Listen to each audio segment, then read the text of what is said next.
எண்ணி உருகும் பரமனா நலம் தரும் நாராயணீயம் அருள் வழங்குமே தினம் நம்மை காக்குமே.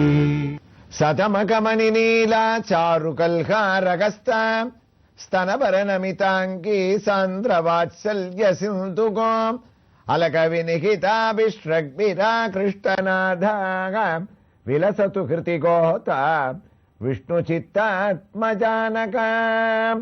நாராயணியத்தினுடைய 13வது தசகத்தினுடைய உயர்ந்த இரண்யாக்ஷனுக்கும் வராக சுவாமிக்கும் நடக்கக்கூடிய சம்பாஷணைகள், ஆரம்பிக்கக்கூடிய யுத்தங்களை எல்லாம் பட்டத்திரி அழகா வர்ணிச்சிருக்கார்.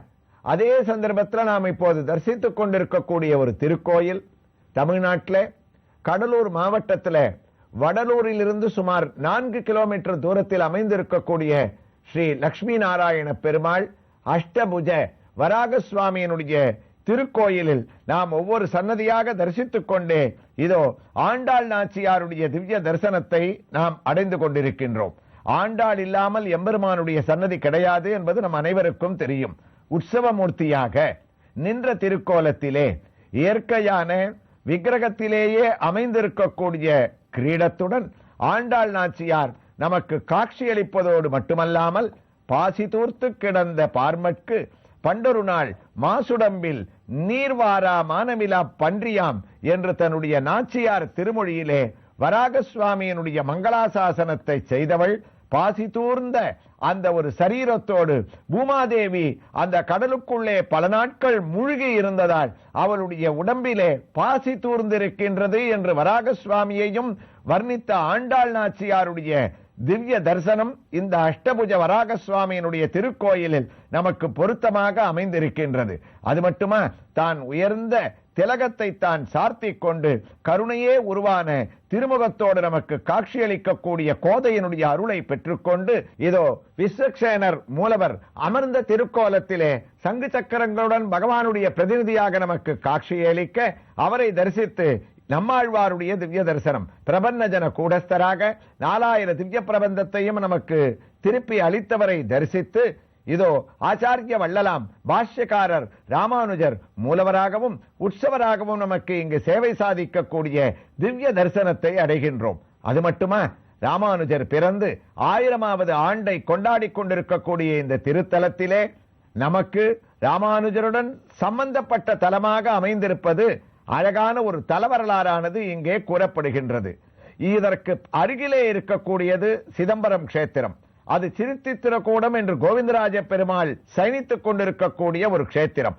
அவருடைய உற்சவ விக்கிரகமானது அந்நியருடைய படையெடுப்பிலே திருமாலடியர்கள் அவர்களிடமிருந்து விக்கிரகத்தை காப்பாற்ற பத்திரமாக எழுந்தருளச் செய்து இந்த கருங்குழி கோயிலிலே வைத்து பூஜித்தார்களாம். இதை அறிந்த பாஷ்யக்காரரான ராமானுஜர் இவ்வழியாக யாத்திரை செல்லும் போது இந்த திருக்கோயிலில் எழுந்தருளி லட்சுமி நாராயணர், அஷ்டபுஜ வராகர் முதலியவர்களை மங்களாசாசனம் செய்து இந்த கோவிந்தராஜருடைய ஒரு விக்கிரகத்தை இவர்களிடமிருந்து அனுமதி பெற்றுக்கொண்டு தான் தன்னுடைய திருக்கரங்களிலே எழுந்தருளச் செய்து பல இடங்களிலே திருவாராதனம் செய்து அந்நியர் படையெடுப்பு முடிந்த பின் மீண்டும் ராமானுஜர் அவரை சிதம்பரம் கஷேத்திரத்திலே கொண்டு பிரதிஷ்டை செய்ததாக அவருடைய பாதமானது இதனுடைய சம்பந்தத்தால் கோவிந்தராஜ பெருமாளை மீட்கும் பொருட்டு ராமானுஜர் இங்கு எழுந்தருளி இருந்ததால் அவருடைய பாதம் பதிக்கப்பட்ட ஒரு திருக்கோயிலாக இங்கு இருப்பவர்கள் விசேஷமாக கொண்டாடுகின்றார்கள்.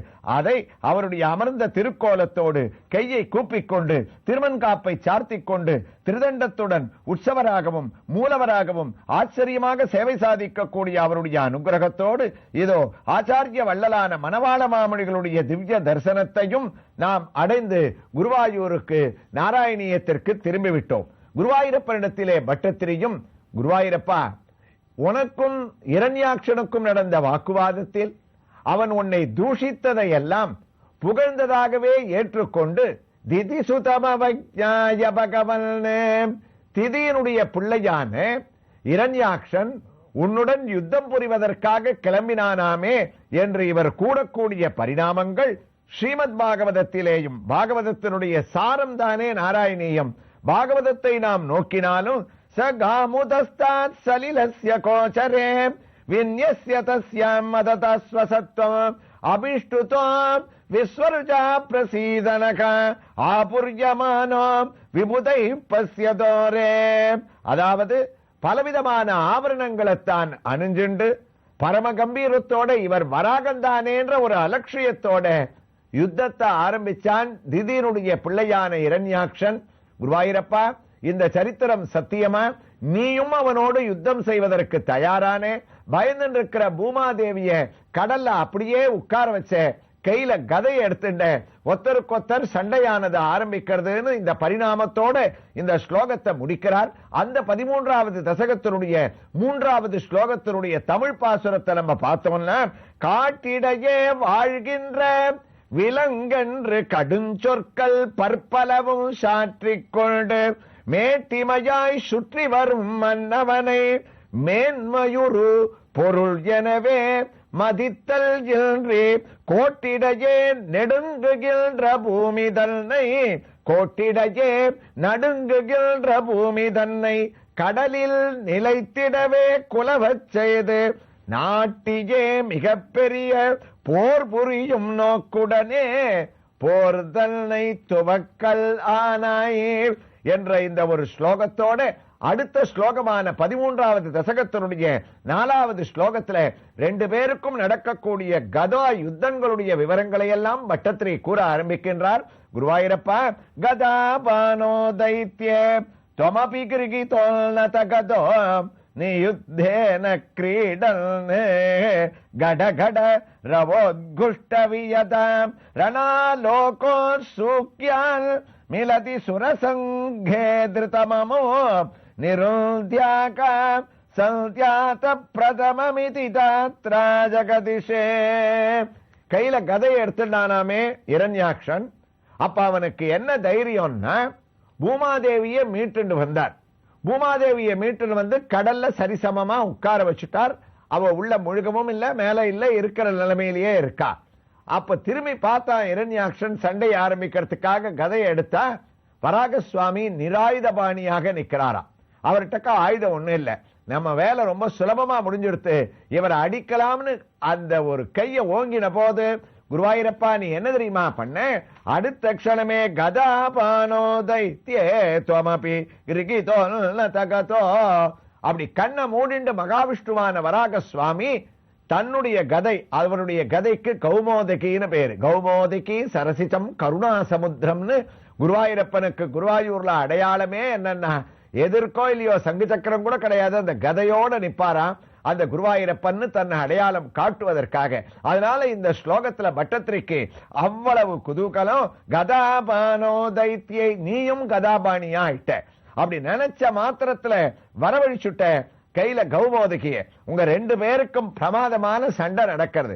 அதுல குருவாயூரப்பனுடைய கருணை இருக்க. பட்டத்திரி சொன்னார், முதல்ல யுத்தம் ஆரம்பிக்கச்சேக்கே அந்த இரண்யாக்ஷனிடத்துல தான் தோத்து போற மாதிரி நடிச்சாராம். அவன் அடிக்கிற கதையினுடைய அந்த யுத்தத்துல எல்லாத்தையும் தன்னுடைய சரீரத்துல வாங்கின்றார். அவனுக்கு ஒரு உற்சாகத்தை கொடுத்தாராம். ஓஹோ, நம்ம அளவுக்கு இவருக்கு ஒரு பராக்கிரமம் இல்ல போல இருக்குன்னு அவனோட யுத்தம் பண்றதும் கொஞ்சம் தோக்கிறதும் இவ்வாறு எவ்வளவு நாழி ஓடித்துனார். சந்தியா காலம் வந்துருத்தான். பகல்ல ஆரம்பிச்ச யுத்தம் சந்தியா காலம்னா சாயங்காலம் ஒரு 6-6:30 மணி வேலை. அந்த ஒரு சந்தர்ப்பம் வந்தாச்சு. அந்த சந்தர்ப்பம் வரைக்கும் இவர் தோத்து போற மாதிரி நடிச்சார். அப்ப ஆகாசத்துல பிரம்மாதி தேவதைகள், சனகாதிகள், மகரிஷிகள் எல்லாரும் இந்த சண்டையை பார்க்கறதுக்காக கூடிட்டா. எப்ப இவர் ஜல திவலைகளை தெளிச்சாரோ அது 14 லோகத்துக்கும் போச்சுன்னு போன ஸ்லோகத்துல சொன்னார். அதனால அங்க இருக்கிறவாள்லாம் வராக அவதாரத்தை பார்க்கணும், தரிசனம் பண்ணணும்னு வந்துட்டா. 2வது இவர் இரண்யாக்ஷனை அழிக்கணுமேன்னு கவலை. அந்த யுத்தம் ஆரம்பிச்சு பகவான் தோத்து போற மாதிரி நடிச்சுட்டே இருக்காரு. கதாநாயகன்றவர் முதல்ல தோத்து போறதும் அப்புறம் ஜெயிக்கிறதும் உலகத்து வழக்கம் அப்பவே இருந்திருக்கு. இவர் தோத்து போற மாதிரி நடிச்சுட்டே இருக்காராம். ஆனா இவாளுக்கு உள்ளுக்குள்ள பயம். ரணாலோகோசுக்யான் மிலதி சுரசங்கே திருதமமோ. பிரம்மா கத்துன்னு கத்துறாராம், உனக்கு எதுக்குப்பா இந்த விளையாட்டு? சந்தியா காலம் வந்துருத்தே, ஏன் இவர் அவனோட சண்டையை தொடர்ந்துட்டே இருக்காருன்னா எப்பவோ முடிச்சிருப்பார். தேவதைகள் வேடிக்கை பார்க்க வராம இருந்தா, இவ வேடிக்கை பார்க்க ஆரம்பிச்சுட்டாளே. வேடிக்கை பார்க்கிறவாளுக்கு ஒரு சந்தோஷத்தை கொடுக்கணும், சண்டைய நடத்துறவனுக்கு ஒரு சந்தோஷத்தை கொடுக்கணும். அப்ப சட்டுன்னு ஒரு 10-15 நிமிஷத்துல ஒரே அடி தன்னுடைய கௌமோதிகையால அடிச்சா இவன் ரசாதல் லோகத்துக்கு அடியில அழிச்சுடலாம். அப்படி அழிச்சுட்டா வராகவதார சண்டையிலேயே ஒரு விறுவிறுப்பு இருக்காதே. நம்ம குழந்தைகள்லாம் எல்லாம் வேடிக்கை பார்க்க வந்திருக்காளே, அவளுக்கு ஒரு சந்தோஷத்தை கொடுக்க வேண்டாமான்ட்டு அந்த சண்டைய தொடர்ச்சியா நடத்திண்டே போயிட்டு இருக்கார். சந்தியா காலம் வந்துருத்து. நிருத்யாக சந்தியாத பிரதமமிதி தாத்ரா ஜெகதிஷே. பிரம்மா அறிவுறுத்தினாராம், போரும்பா வராகசுவாமின்னு, உன்னுடைய விளையாட்டு போறோம், சந்தியா காலம் வந்துருத்துனார். ஏன் சந்தியா காலத்தை ஞாபகப்படுத்தினார்னா, அந்த சந்தியா காலம் சூரியன் அஸ்தமிச்சாச்சுன்னு சொன்னா அசுரர்களுக்கு பலம் ஜாஸ்தியா, சூரியன் அஸ்தமிப்பதற்கு முன்னால் தேவதைகளுக்கு பலம் ஜாஸ்தி.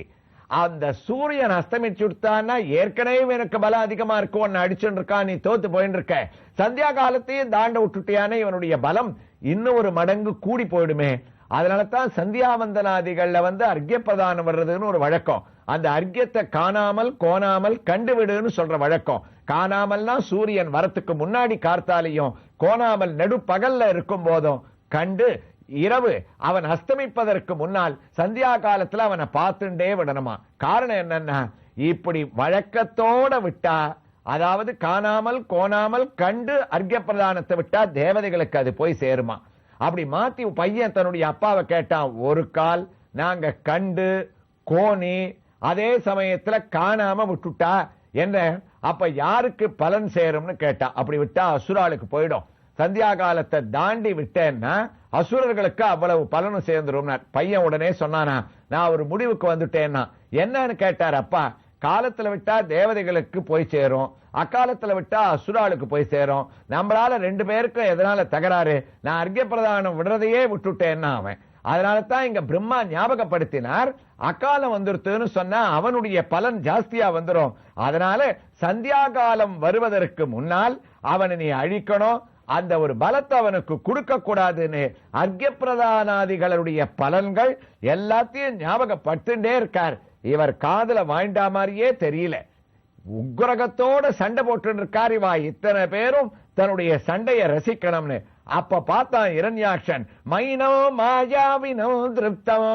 ஸ்ரீமத் பாகவதம் பேசுறது, நிரங்கு சமசத்தமோ ஆக்ரீட பாலவத்தேவ யதாசி விஷமுத்தமோ ஏஷாம் கோரதமா சந்தியா லோக சம்பத்கரி பிரபோக உபசர்பதி சர்வாத்ம சுரானாம் ஜயமாவக. பிரம்மா சொன்னார். அதனாலதான் இன்னைக்கும் நம்ம சந்தியா காலம் வந்ததுன்னா 6லேருந்து 7 அனாவசியமான அத மாலை பொழுதுல ஒரு பொழுத போக்காம ஒரு நல்ல சோஸ்திரங்கள், பகவத் தியானம், நாம சங்கீர்த்தனம், சத்சங்கம், விஷ்ணு சகஸ்ரநாமத்தினுடைய பாராயணம், இதெல்லாம் நம்ம எதுக்கு சொல்லணும்னு வச்சுருக்காள்னா, அப்ப சொல்றது 100 மடங்கு பலன் நமக்கு கொடுக்குமா. அதனால தான் பாகவதமும் சொல்லிட்டு பட்டத்திரியும் சொன்னார், சந்தியா காலத்தை ஞாபகப்படுத்தி இவனை அழிச்சிடுங்கோன்னார். அப்ப பகவான் என்ன பண்ணார், இத காதுல வாங்கிண்டாரா, அவன் அழிச்சாரான்றத பட்டத்திரி தொடர்கிறார். எவ்வாறு தொடர்கிறார் என்ற ஒரு வைபவங்களை இந்த க்ஷேத்திரத்துல மற்றொரு திவ்ய தரிசனத்தோடு நாராயணியத்தில் தொடர்ந்து கேட்கலாம். கிருஷ்ணாய துப்யம் நமகா.